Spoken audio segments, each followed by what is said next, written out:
J'ai le plaisir de vous retrouver pour cette deuxième partie de matinée avec un invité d'honneur qui est le monsieur Gérard Després. Bonjour monsieur Després. Bonjour Marion. Et Frédéric Taraquois, présidente des JDL. Bonjour Frédéric Taraquois. Bonjour Marion. Bonjour monsieur Després. Bonjour Frédéric. Monsieur Després, vous nous faites l'honneur d'être avec nous au JDL édition 2023 à Beaune. C'est la première fois que vous venez sur le salon. Qu'est-ce qui vous a motivé à venir jusqu'en Bourgogne ? C'est vous qui me faites l'honneur de m'inviter. Alors le salon, c'est pas la première fois que je viens. J'étais venu lorsque le salon avait démarré. Il est vrai que ces dernières années, j'ai pas pu venir. Parfois, j'ai des contraintes d'emploi du temps. Cette année, ça se faisait. Donc il y a plusieurs raisons. L'évolution du salon, d'une part, qui est maintenant bien installé. Je l'ai connu quand il était itinérant. Maintenant, il a trouvé sa place à Beaune. Il a trouvé sa place dans ses exposants. Et l'évolution qui est de nos salons, avec la venue de constructeurs étrangers, le développement qui est fait sur les énergies, donne de l'intérêt pour nous aussi de venir voir ce qui se passe, de connaître, surtout qu'on est sur des secteurs mouvants. On ne sait pas bien ce qui sera retenu, ce que l'histoire retiendra pas. Donc il faut venir au cœur des salons. C'est très important pour prendre le pouls, prendre le pli. Donc c'est avec un grand plaisir que je suis là, je dirais, par intérêt professionnel.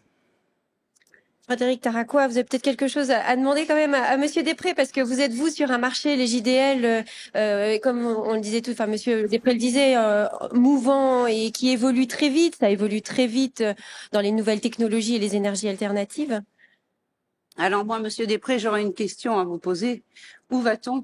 Où en est aujourd'hui le marché de la construction et de l'industrie? Est-ce que les JO seront prêts? Alors le marché de la construction, c'est un marché qui existe depuis très très longtemps, et il évolue beaucoup. Je vais dire il évolue parce que lorsque j'ai commencé, il y avait beaucoup de matériel qui était acquis par les entreprises. Donc maintenant, on est passé à la location. Il y a le BIM qui se développe dans les entreprises. Les entreprises, le monde de la construction a changé beaucoup, notamment par exemple en matière de sécurité. Voilà un secteur qui était un petit peu délaissé par les entreprises et surtout par les ouvriers. Aujourd'hui, il y a pratiquement plus d'accidents. Ils obtiennent des taux formidables. La construction, dans son évolution, dans ses délais, est hyper rapide. Les entreprises françaises sont parmi les meilleures du monde. Grosse évolution. Donc le marché de la construction existera toujours. Il y a des marchés relais qui ont été pris récemment. Vous savez qu'il y a des plans de développement qui ont été faits de relance à l'activité, la transition écologique, la transition numérique. Ça se traduit quand même beaucoup par de la construction, de la mutation, de l'urbanisation. Donc le monde de la construction est éternel, sera éternel, mais il est dans un mouvement important d'adaptation lui aussi. Et l'industrie? Alors l'industrie, il se trouve, je la connais un peu moins bien, mais écoutez, on n'en a jamais autant parlé avec le fait de la réindustrialisation. On parle d'usines à plusieurs milliards. J'entendais hier que l'Allemagne avait une industrie, qu'elle allait reprendre une industrie à 10 milliards. Ce sont des industries aujourd'hui pratiquement... Alors c'est une grosse différence qu'on n'imagine pas parce que l'industrie, on l'attache beaucoup avec la main-d'œuvre. On dit il y a beaucoup de main-d'œuvre dans l'industrie. En réalité, pas tant que ça. La main-d'œuvre aujourd'hui est dans les sociétés de services, pas tellement dans l'industrie, mais l'industrie est très automatisés, ils sont à l'avant-garde de toutes ces technologies d'automatisation, de digitalisation, et ça nous sert de vecteur de développement. Ce qui se passe dans l'industrie nous intéresse aussi.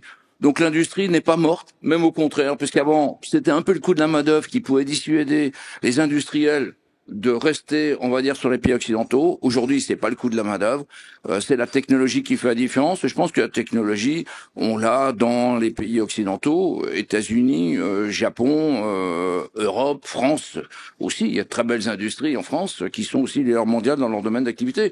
Donc tous ces marchés évoluent bien. Tous ces marchés évoluent. Je crois qu'il faut rester très positif par rapport à ça. Et encore, on n'aborde pas encore aujourd'hui l'impact de l'intelligence artificielle, réalité augmentée, dont on ne connaît pas bien les impacts. C'est un petit peu ce qui se passe dans les domaines tels qu'on va en parler tout à l'heure, peut-être pour l'hydrogène. On ne sait pas exactement où on va, mais on sait qu'il y a un chemin qui se dessine par là. Et vous, au milieu de tout ça, vous réussissez. Vous êtes premier loueur européen, premier loueur français, quatrième loueur mondial. Comment on arrive à une telle position ? J'allais presque dire en si peu d'années, finalement. Alors, si peu d'années, non, c'est pas en si peu d'années. L'entreprise d'Oxam, elle a 55 ans. Donc c'est 55 ans de continuité stratégique, de développement, de progrès. On a démarré lorsque le métier était naissant, était un peu émergent dans les années 60, puis c'était été créé en 67. Mais par contre, ce qui a peut-être pu faire la différence pour Gloxam, c'est qu'il y a une continuité stratégique. Très peu de changements d'actionnaires, très peu de changements de management, une suite et une constance. On suit un chemin. Il y a des chemins qu'on n'a pas pris, il y a des chemins qu'on a pris, qu'on a renforcés, et c'est cette continuité qui fait que aujourd'hui, vous l'avez dit, on se trouve numéro 1 en Europe. On aurait pu ne pas l'être lorsque les Américains avaient fait une grosse poussée à la fin des années 90, années 2000. On a vu l'arrivée en force à ce moment-là de Caterpillar et de Hertz. Il se trouve qu'ils n'ont pas suivi ce chemin-là, alors que nous, on a suivi notre chemin. On n'avait pas d'autre choix, on n'était qu'en Europe pour nous. Et aujourd'hui, on a fait la différence pour l'Europe. Mais allez, je vais quand même relativiser. J'ai aussi des concurrents qui ont démarré après l'Oxfam. Le numéro 1 américain, il a démarré il y a 25 ans. Donc, oui, je dirais c'est rapide, c'est impressionnant, c'est satisfaisant, mais il y a toujours meilleur que vous dans la vie. Et donc, c'est eux qui nous servent d'émulation. Vous avez pris beaucoup d'avance aussi. Marion va nous parler un petit peu de tous ces matériels avec les énergies alternatives. Oui, et en plus, on a pu le voir tout à l'heure à la précédente table ronde avec Marianne Duplaine, qui est la directrice technique de l'Oxfam Access, où on voit qu'il y a vraiment un virage qui a été pris au sein du groupe sur comment répondre à la transition énergétique, à la neutralité carbone. C'est 2030, c'est très bientôt. Quels sont vos objectifs et puis comment vous agissez? Quel est votre plan de bataille pour arriver à ces objectifs à tenir d'ici 2030 et 2050, une neutralité carbone totale? Alors, il y a d'abord une évolution du monde. Aujourd'hui, on peut pas se contenter simplement de l'activité commerciale quand on est à l'Oxfam.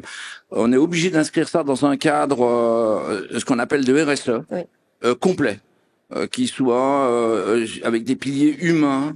La façon de diriger le personnel aujourd'hui a terriblement changé parce que les aspirations du personnel a changé, le niveau du personnel a changé, donc on est obligé de tenir compte d'aspects différents par rapport à avant. Si on ne le fait pas, on sera sorti du circuit.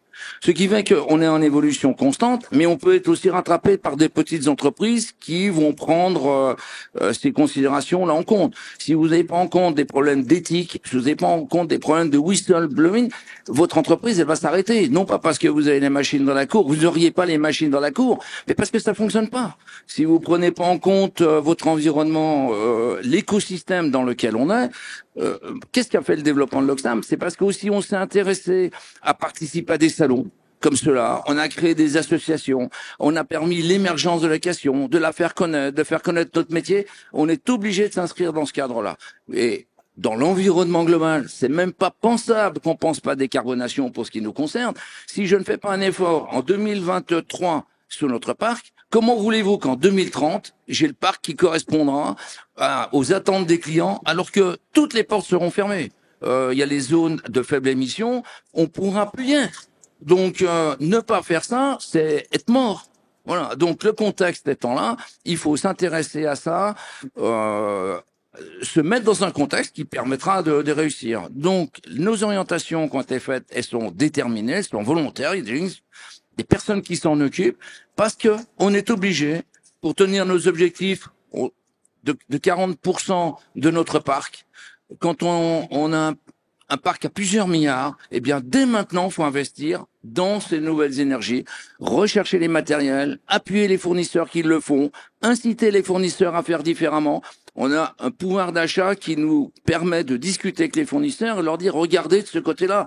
Alors, on n'est pas toujours sur la haute technologie comme eux peuvent être sur les batteries. Mais je vais prendre le matériel électrique, par exemple. On a 2-3 problèmes. Un, le poids des batteries, qui est aujourd'hui, bon, on s'intéresse aux batteries parce qu'il faut être électrique, mais le poids des batteries, c'est un vrai problème. La recharge aussi, même dans nos voitures, mettre un fil, c'est pas possible. Quand moi j'ai un iPhone, j'arrive, je le pose sur un plateau, je cherche tout seul. Là aujourd'hui, je sors mon fil, j'ouvre mon coffre, je mets ça, faut que ça bouge. Mais aujourd'hui, ben voilà, on leur dit, il faudra aussi chercher de ce côté-là pour que l'électrique soit plus facile, il faut que les recharges soient plus longues, il faut qu'on puisse recharger plus rapidement, il faut qu'on soit moins embêté avec des détails. Mais tout ça va se faire. Tout ça va se faire, mais aujourd'hui on fait avec ce qu'on a, Et puis, d'année en année, les progrès sont énormes. Et aujourd'hui, on ne sait pas dire comment on fera pour 2030. Mais comme toute la profession, toute la filière s'y met, les clients le demandent, les villes l'exigent, les fournisseurs y travaillent, il y a une convergence qui fait que on achètera effectivement 80 à 95% de nos matériels en 2030 qui sera électrique, et on tendra pour 2050 à ce qu'il y ait plus que des matériels, si possible, à plus faible émissions de gaz à effet de serre. C'est une décision ce sont des décisions que vous avez prises il y a longtemps, Monsieur Després. Oui, alors on est, Vous avez si vous voulez, on est anticipé l'avenir. complètement, oui, on est complètement dans l'innovation depuis longtemps. C'est des décisions qui datent d'il y a 10 ans. C'est des décisions qui datent d'il y a 10 ans, mais il y a 10 ans, on n'avait pas de quoi le formaliser. Et dans 10 ans, on était en train de le rêver parce qu'il n'y avait pas l'offre en matériel. Mais déjà, c'était déjà des domaines de préoccupation. Au fur et à mesure qu'on avance, il y a 2-3 ans, par exemple, on s'était inscrit dans le cadre de la RSE, on n'était pas encore tout à fait sur le carbone, au Global Compact, la charte de l'ONU. La charte de l'ONU, elle était décidée en 2003, on y a adhéré en 2015. Aujourd'hui, on peut presque dire qu'on est dans les pionniers, hein, en étant inscrit en 2015, avec des orientations concernant la gestion humaine, les progrès, déjà les décarbonations, mais ouais, on s'inscrivait des objectifs, mais c'était difficile de les chiffrer. Maintenant, oui, maintenant les objectifs depuis 2 ans sont chiffrés. Ils sont en plaquettes. Ces plaquettes-là sont auditées. Pas seulement par nous, par beaucoup d'organismes. Hein. Je vois, il y a une dizaine d'organismes où on se fait contrôler. Et même ces rapports-là sont audités par les cabinets d'audit. Donc, ça devient sérieux. On parlait il y a quelque temps encore de greenwashing. C'est terminé. Ça n'existe plus. Enfin bon, il y a de tout. Il y a toujours des gens qui trichent. Mais les grandes entreprises ne trichent pas. Elles suivent. Il y a des gens qui comptent, qui calculent. Et chaque fois, on met de nouveaux objectifs. Alors, on parle d'émissions d'effet de gaz à effet de serre, mais pour nous, on suit aussi, et on a la volonté de suivre les consommations d'eau. Si on suit les consommations d'eau qu'on peut mesurer, dès lors qu'on peut mesurer, on peut progresser. Donc déjà, la première chose, c'est de mettre déjà des compteurs, des robinets, ensuite des choses qui se coupent toutes seules, comme les lampes qui peuvent se couper tout seuls, dans tous les domaines. Dans tous les domaines, on essaye de faire des progrès, de se donner des objectifs de progrès, et puis on le fait, mais ça n'implique pas que l'entreprise. Aujourd'hui, tous nos services sont impliqués, services de construction de nos bâtiments ont des objectifs, nos acheteurs ont des objectifs, même les financiers, chez nous, suivent, parce qu'ils ont des objectifs qui permettent d'avoir des considérations financières meilleures dès lors qu'on retient les objectifs. Donc le directeur financier, il dit, on en est où en matière de formation, on en est où en matière de décarbonation, toute l'entreprise est appliquée. Il y a un vrai jeu, ça occupe la préoccupation des gens chez nous dans leur réflexion et dans leur travail. Et les constructeurs vous offrent ce dont vous avez besoin aujourd'hui ou il y a encore Alors les constructeurs font de leur mieux. Vous avez des constructeurs qui sont très en avance. Chacun voit sa voie. C'est pas plus mal que chacun cherche de son côté de façon différente. Parce que s'il y avait monolithique avec une loi qui oblige tout le monde à faire quelque chose comme ça, on trouverait peut-être pas la meilleure technologie. Mais vous avez des gens qui sont engagés eux à 100%. Alors je veux pas comparer les fournisseurs, je les aime bien tous. Mais Volvo, par exemple, a pris une décision qui ferait plus de moteur thermique. Bon, d'autres. Vous avez JCB, lorsque vous discutez, ils disent il y a encore de la place dans le futur pour le thermique, pour le gasoil. Et quand on réfléchit avec eux, oui, ils ont raison. Faut peut-être pas condamner complètement le gasoil, mais on peut réduire terriblement la consommation et qui est déjà aller dans le sens d'une moindre consommation. Quand dans votre voiture, vous consommez 2 fois moins avec les nouveaux moteurs, avec des essences mieux, c'est déjà 50% de gagné. Alors c'est bon, on peut tout de suite aller vers l'électrique à 100%. Mais quand on va à l'électrique à 100% et que c'est les centrales à charbon qui tournent, je me demande si ce serait pas mieux d'avoir un moteur thermique bien pensé, bien fait, qui tourne à 50% dans un premier temps, et ensuite, dans un deuxième temps, on arrivera peut-être au zéro. Donc, ces réflexions-là qui sont menées par les uns, par les autres, qui amusent à se mettre autour d'une table, on échange, on fait des rencontres comme vous l'avez fait à la table ronde précédente.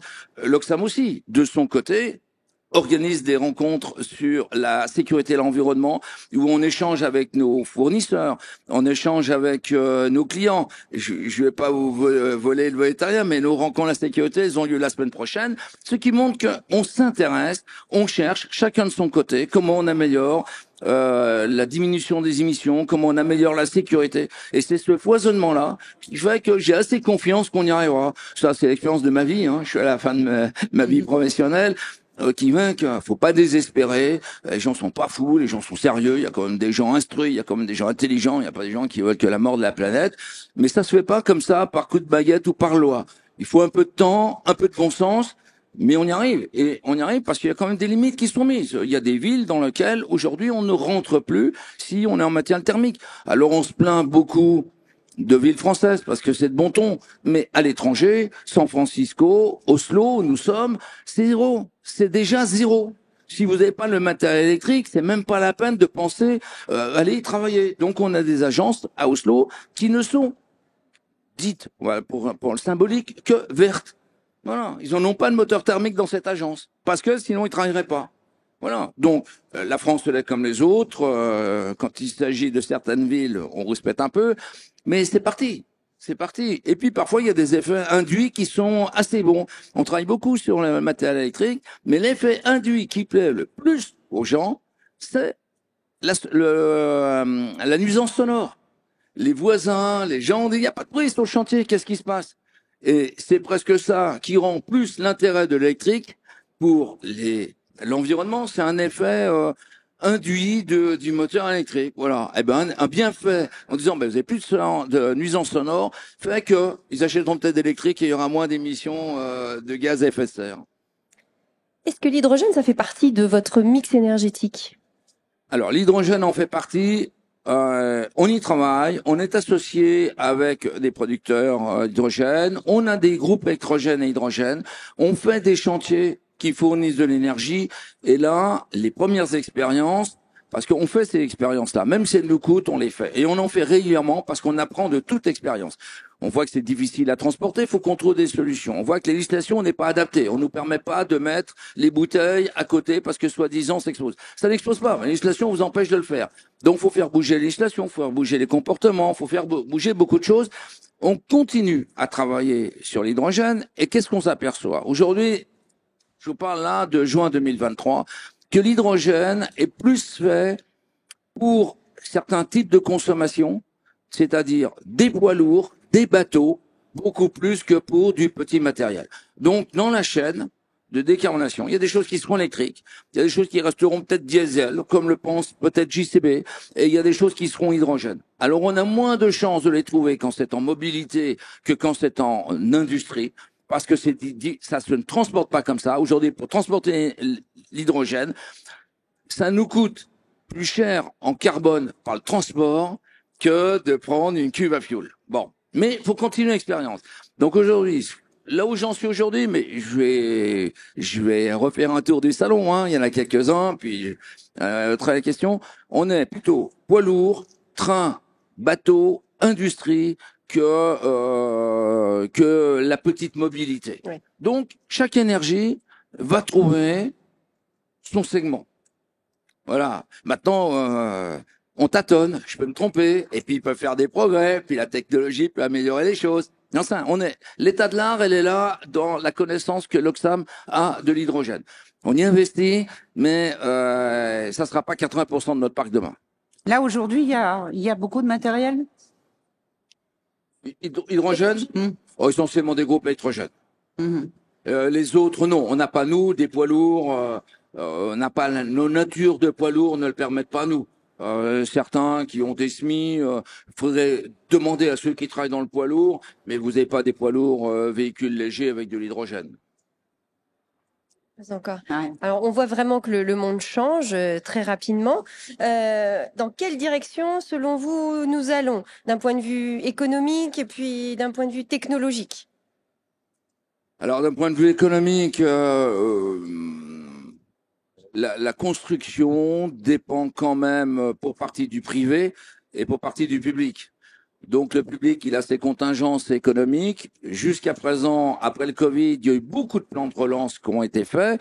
On est sur ces plans de relance nationaux. Au niveau européen, il y a un plan de 350 milliards pour soutenir l'activité. Et aujourd'hui, on en bénéficie. Et qu'est-ce que ça va devenir? Très honnêtement, aujourd'hui, on se pose la question si les gouvernements en Europe vont vers un peu plus de contrôle budgétaire, après avoir augmenté un peu les taux d'intérêt. Plus de contrôle budgétaire veut dire un peu moins de plans de relance, ou sous l'effet des États-Unis qui ont un plan massif de lutte contre l'inflation, ils vont peut-être redonner d'une autre main ce qu'ils vont reprendre. Bon, il y a des plans. De toute façon, cette mutation écologique, elle est inscrite dans les esprits, donc elle se fera. Le monde de là fait qu'on est assez confiant jusqu'à 2030 que l'activité de la construction sera soutenue. Néanmoins, là où il y a le privé, et aujourd'hui, on parle beaucoup du logement neuf, le résidentiel neuf. Le résidentiel neuf ne s'achète que par des emprunts. Les emprunts sont beaucoup plus chers. Et aujourd'hui, c'est un secteur qui risque effectivement de souffrir. Dans un ensemble qui est bon, il y a des segments. Si vous êtes une entreprise très exposée sur le résidentiel neuf, ça peut être embêtant. Si vous êtes un artisan un peu plus dans la rénovation, ça l'est un peu moins. Donc il faut rentrer par catégorie. Alors effectivement, au niveau de l'Oxfam, on travaille dans toutes les catégories, mais on va pas. Si je prends une vue macroéconomique, le secteur de la construction est plutôt favorisé et restera favorisé.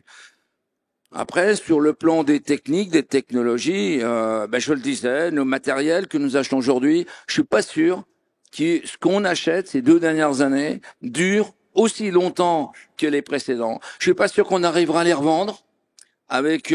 Ça fait partie du système économique, la revente du matériel. Je suis pas sûr. On est dans des zones où il y a beaucoup d'incertitudes, ne serait-ce que sur les matériels, dans ce qu'on fait. Alors on est prêt, on investit beaucoup parce qu'il faut aller de l'avant, mais on sait pas trop. L'inflation aujourd'hui, c'est une préoccupation. Tous nos coûts augmentent plus vite que l'évolution de nos prix. Alors bon. Maintenant, une prise de conscience, on y arrive, faut qu'on continue à faire des efforts de productivité, mais il y a l'incertitude. L'incertitude sur l'inflation, l'impact que ça peut avoir. Les mutations techniques, technologiques continuent à se faire. On est de toute façon dans un monde sans cesse en mouvement. C'est vrai que la littérature a changé. Moi, quand j'étais étudiant, on parlait de crise, c'était une fois tous les 20 ans. Maintenant, des crises, il y en a tous les 2 ans. On a eu la crise Covid, que tout le monde a connue. L'Oxfam a subi une crise cyber il n'y a pas très longtemps. Il y en a régulièrement. En réalité, c'est des mutations extrêmement rapides. La guerre en Ukraine reste aussi un facteur d'incertitude. C'est jamais bon d'avoir la guerre à portée. Ça peut un jour dériver n'importe comment. Donc, on est en constante évolution technique, technologique, environnementale. Est-ce que la fermeture des Chinois qui marche un peu moins bien aujourd'hui peut avoir une répercussion? Alors elle en a une. Aujourd'hui, ça marche un peu moins bien chez eux. Eh bien, ils exportent un peu plus chez nous. Le salon le témoigne. Voilà. C'est sociologique. C'est pas personne n'a demandé que ça se passe comme ça. Mais on est tout le temps. On n'est pas systématiquement en période de crise, mais on est toujours sur le qui-vive pour rester alerte et vivant, quoi. À combien vous évaluez le parc machine Loxam dans le monde aujourd'hui? Ça représente combien de machines, tout confondu? Ah, je sais pas. Non, mais ça veut pareil, je suis pas un homme de chiffres. Parce qu'on a de l'outillage, il y a des grosses machines. Je sais qu'on a à peu près 60 000 matériels d'élévation. Voilà, ce qui vous donne un peu une idée. C'est beaucoup pour l'Europe. Je pense qu'on est le premier loueur de matériel d'élévation en Europe. Les Américains ont le double. Et là, ce qui nous laisse espérer, vous voyez, des bons jours devant nous. L'Oxfam peut penser doubler son parc. La part de marché de l'Oxfam en Europe, elle est de 8%. Celle de United Rental, sur un marché qui est un peu plus gros, le marché américain, elle est de 16%. Voilà, donc les objectifs, c'est faut regarder devant, quoi. Les projets d'investissement, par exemple en France, pour rassurer un petit peu les constructeurs qui sont venus exposer au JDL, il y a des projets de commande? Alors, les constructeurs, rassurez-vous, ils connaissent très très bien nos projections, notre vie. Moi, je fais bien des projections sur ce que font nos clients. Je fais des projections pour nous-mêmes et je suis en mesure de faire les projections pour mes fournisseurs. Après, à l'intérieur, c'est X qui vend ou c'est Y qui vend. Mais en tant que marché, on sait très très bien. Eux aussi, ils ont très bonne vision sur leur marché, sur leurs commandes. Alors, si vous me demandez aujourd'hui, l'année dernière, ils étaient plus en rupture du fait de la technologie, des pièces qui leur a manqué, et cela leur a pesé beaucoup. C'est un paradoxe. Il y avait d'énormes demandes, ils n'ont pas pu livrer. Ils ont subi des hausses de prix et finalement une profession qui aurait dû être favorisée a eu un peu des problèmes d'exploitation. On a besoin de nos fournisseurs. Hein. J'ai besoin de clients qui soient solvables. On a besoin de fournisseurs qui soient là aussi. Hein. On est dans une filière. Il y a des négociations de prix, mais on n'est pas là pour faire mourir le voisin. Hein.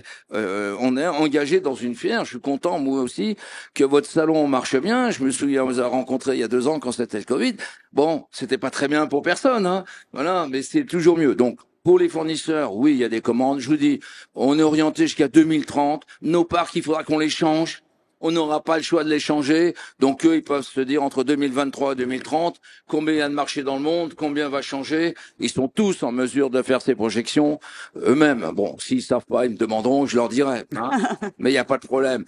Et on a des bonnes relations avec nos fournisseurs. Et si c'était nécessaire, on peut pousser des commandes parfois, bien que nous soyons contraints aussi par nos banques, par un marché financier.